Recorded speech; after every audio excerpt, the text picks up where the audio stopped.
ناظرین السلام علیکم ورحمۃ اللہ وبرکاتہ۔ امید کرتا ہوں کہ آپ ایمان کی سلامتی اور صحت کی تندرستی کے ساتھ بخیر و عافیت سے ہوں گے۔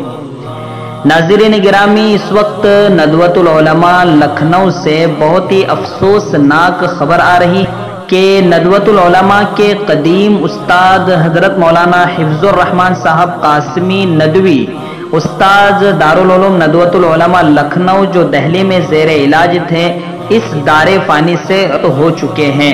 انا للہ و انا الیہ راجعون۔